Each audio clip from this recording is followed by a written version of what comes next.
கொண்டாட்டங்கள் பிடிக்காத மனிதர்களை காண்பதே அரிது. வண்ணங்களை ஏந்தி நிற்கும் வெற்று காகிதங்களும் தோரணங்களும் மட்டும் கொண்டாட்டங்கள் அல்ல. பிடித்தவர்களோடு சிரித்து பேசி மகிழ்வதும் கொண்டாட்டம்தான். அந்த வகையில் புத்தாண்டு கொண்டாட்ட விரும்பிகளுக்கென்றே ஒரே ஆண்டில் 2 முறை ஆங்கில புத்தாண்டை கொண்டாடும் வாய்ப்பை அறிவியலும் இயற்கையும் வழங்கியிருக்கின்றன. ஒரே ஆண்டில் எப்படி 2 புத்தாண்டுகள் சாத்தியம்? பார்க்கலாம் இந்த செய்தி தொகுப்பில்.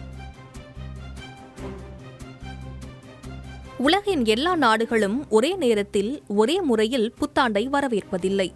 ஒவ்வொரு நாடும் பூமியின் சுழற்சிக்கேற்ப ஏற்படும் நேர மண்டலங்களின் அமைப்பு காரணமாக அவை இருக்கிற இடங்களை பொறுத்து வெவ்வேறு நேரங்களில் புத்தாண்டை வரவேற்கின்றன. இதன்படி புத்தாண்டை முதலில் வரவேற்பது பூமி பந்தின் கிழக்கு கோடியில் இருக்கும் பசிபிக் பெருங்கடலில் உள்ள கிறிஸ்துமஸ் தீவு எனப்படும் கிருபாதி என்ற தீவுதான். இந்த தீவில் இந்திய நேரப்படி புத்தாண்டானது டிசம்பர் 31ஆம் நாள் மதியம் 3:30 மணிக்கே பிறந்து விடுகிறது.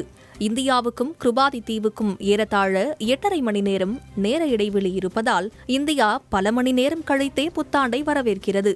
அதேபோல புத்தாண்டை கடைசியாக வரவேற்கும் பகுதி அமெரிக்காவில் உள்ள பேக்கர் தீவு பகுதிதான்.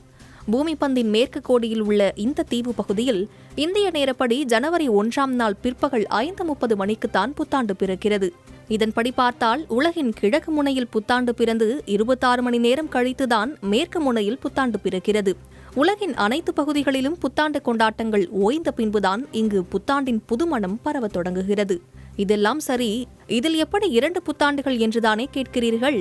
உலக வரைபடத்தில் பார்க்கையில் கிருபாதி தீவும் பேக்கர் தீவும் அருகருகே இருப்பது போல தோன்றும். ஆனால் ஒரு தீவிலிருந்து மற்றொரு தீவுக்கு செல்ல 26 மணி நேரம் ஆகும். இன்று நீங்கள் கிருபாதி தீவிலிருந்து புறப்பட்டால் நீங்கள் ஒரு நாள் முன்னதாகவே பேக்கர் தீவுக்கு சென்று சேர்ந்திருப்பீர்கள்.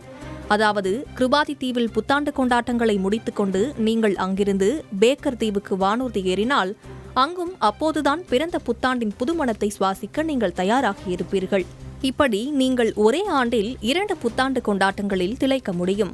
சமூக வலைதளத்தில் பதிவிடுவதற்கென்றே கொண்டாட்டங்களை விரும்புபவர்களிடையே வானூர்தி பயணத்தில் பணத்தை வீணடிக்க விரும்பாதவர்கள் அவரவர் நாட்டிலும் விரும்பியபடி புத்தாண்டை கொண்டாடலாம். வேந்தர் செய்திகளுக்காக நீலாப்ரியா.